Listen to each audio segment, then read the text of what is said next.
Agora a gente vai falar sobre das 4 comissões parlamentares de inquérito que foram criadas no Congresso Nacional, todas nesta quarta-feira.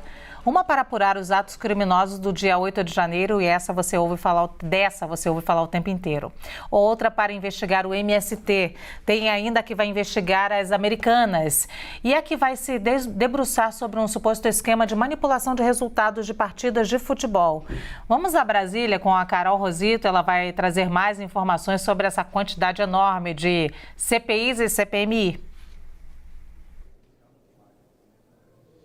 Oi, Luciana, boa tarde para você, boa tarde a todos. Olha, a CPMI, que é a Comissão Mista ali de Deputados e Senadores para investigar os atos do dia 8 de janeiro, o pedido de instalação dela foi lido na sessão do Congresso, né? Justamente porque vai reunir as duas casas. Agora, na Câmara dos Deputados, o presidente da Casa, Arthur Lira, autorizou outras 3 CPIs, essas que você acabou de citar, né? Primeiro, então, a CPI do MST, para investigar ali a atuação do movimento em sedes, em áreas do INCRA, da Embrapa também a CPI das lojas americanas para investigar o rombo bilionário na empresa e ainda uma CPI para investigar a manipulação de resultados de partidas de futebol. Apesar de criadas, a data da instalação ainda não foi definida, né? Isso porque os líderes partidários precisam indicar os membros que vão compor esses colegiados, para depois eleger, então, os presidentes e relatores. Só para a gente entender o cenário que está sendo construído aqui dentro da Câmara, do Congresso também sobre isso,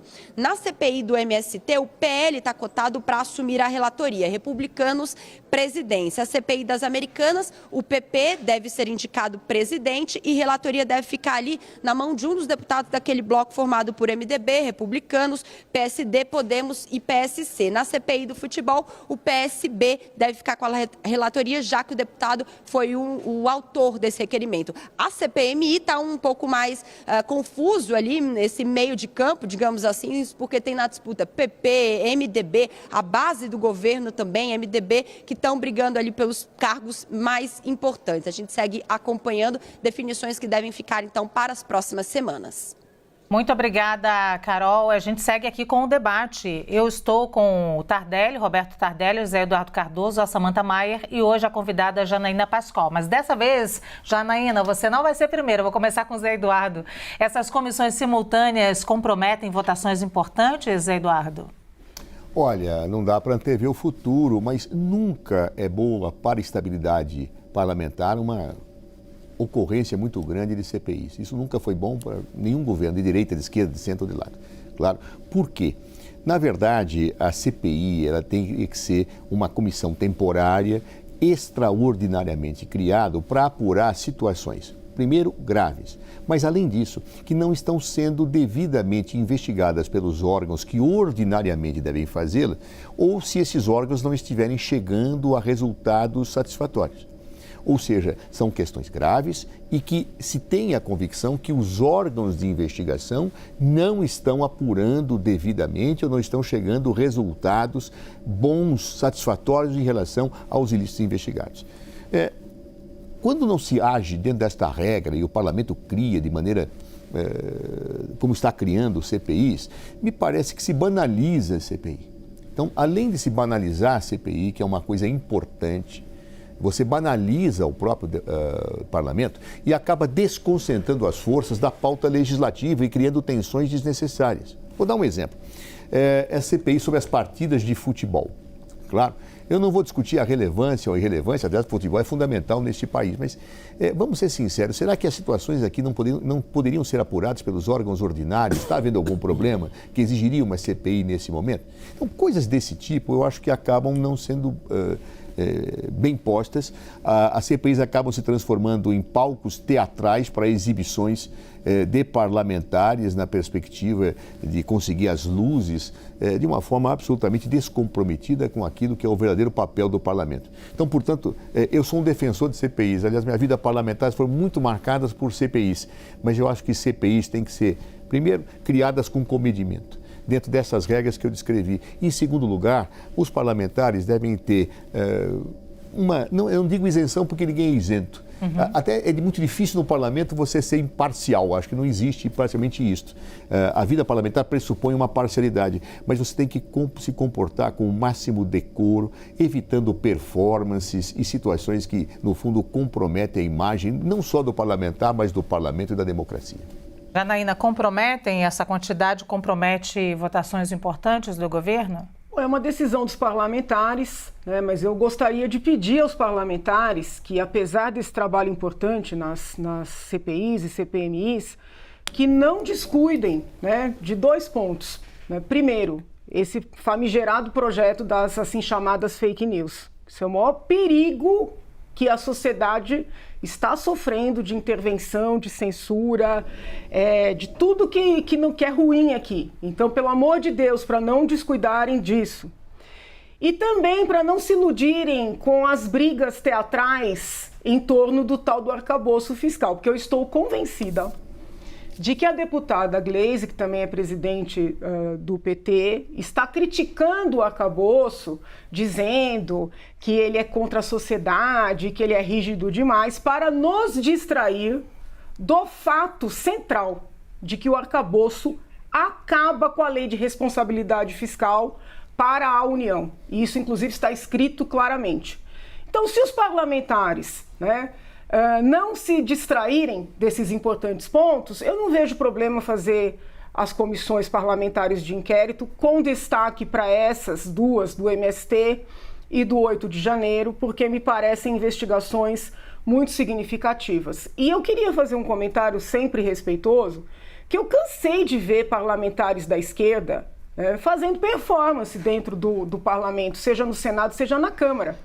Lembro quando deputadas do PT tomaram ali a mesa da presidência e, com o intuito de obstruir, pediram até o seu jantar. Né? Ninguém falou em processar ou representar as deputadas por falta de decoro. Lembro de deputada do PT dançando dentro do Congresso. Muita gente se admirou. Ninguém falou em quebra de decoro. Então, tem que tomar cuidado, né, para não dizer que é quebra de decoro quando vem da direita, esquecendo tudo que a esquerda faz e continuará fazendo, porque a performance é muito mais da história da esquerda do que da direita propriamente, até porque a direita começou a ter espaço no Brasil muito recentemente.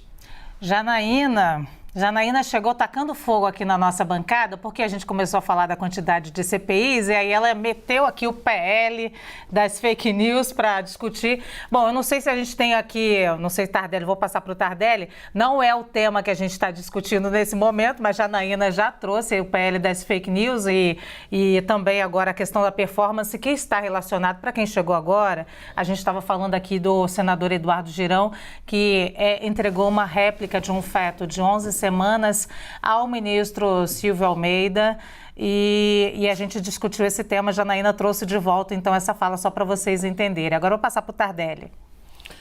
Não, eu entendo que nós não podemos transformar a Câmara Municipal num distrito policial.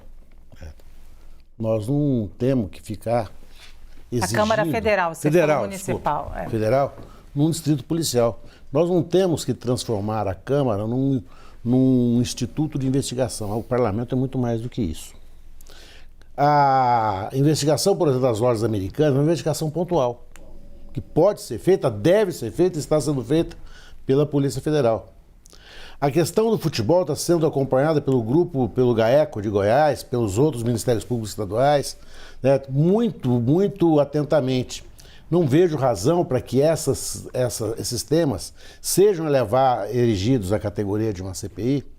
E aí, voltando ao que a nossa querida Janaína está dizendo, a CPI é o palco ideal para performances bizarras. E a gente tem que tomar cuidado, Janaína, em estabelecer paralelismos.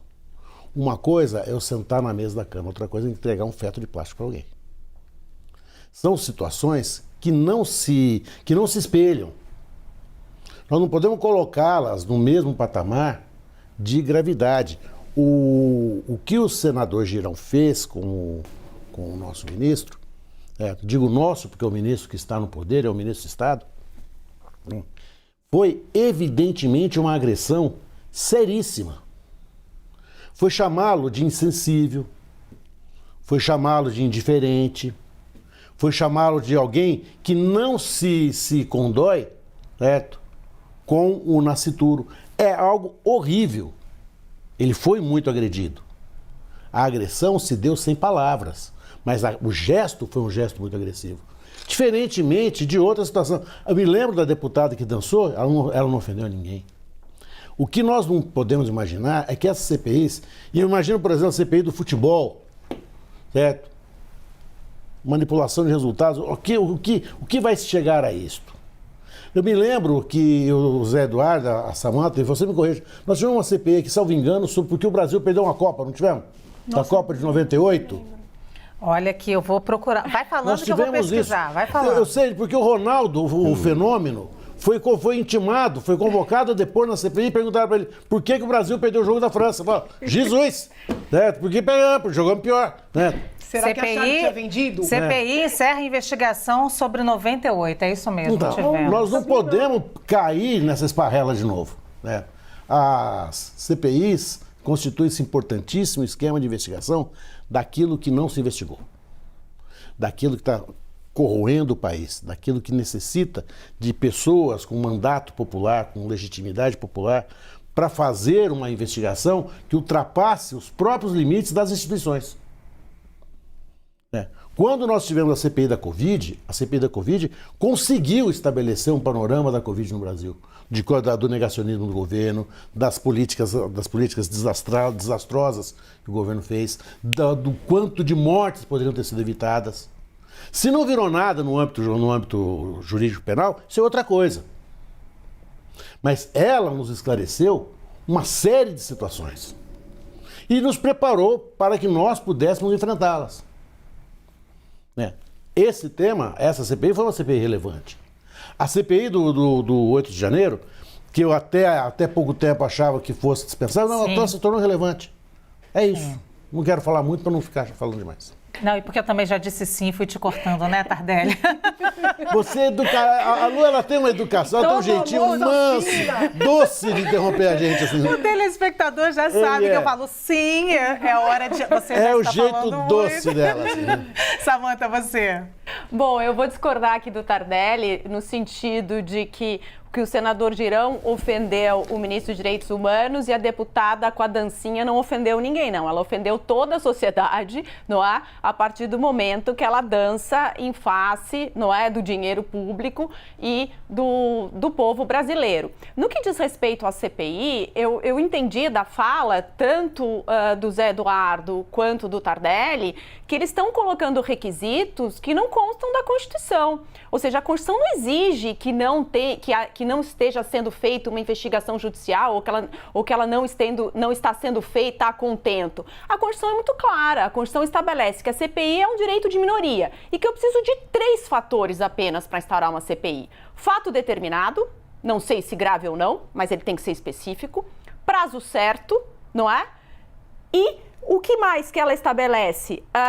Que tenha 1/3 de requerimento dos deputados ou senadores. São apenas esses 3 requisitos. E sobre esses 3 requisitos, a jurisprudência do Supremo é consolidada no sentido que não se pode mais criar nenhum óbice. Ou seja, o requerimento atendeu esses 3 requisitos, a Câmara dos Deputados ou o Senado estão obrigadas a instaurar essa CPI. Ou seja, não cabe ao presidente da Câmara ou ao presidente do Senado falar não vou instaurar. Claro que existe a demora na leitura do relatório, mas se entrar com mandado de segurança no Supremo, a posição do STF é que ele tem que ser, a CPI tem que ser instaurada, porque eu não posso colocar um direito que é da minoria, né, submetido à votação da maioria. E também já temos ainda jurisprudência firmada num mandado de segurança do ministro Celso de Mello na CPI dos bingos, que até depois de lido o relatório da CPI, na hora que os partidos têm que indicar os membros, se os partidos demorarem para indicar os membros como uma forma de evitar a instauração da CPI, o presidente da casa pode indicar, porque é um direito da minoria. E se a gente olhar historicamente, todas as CPIs que nós tivemos, elas ocorreram paralelamente à investigação.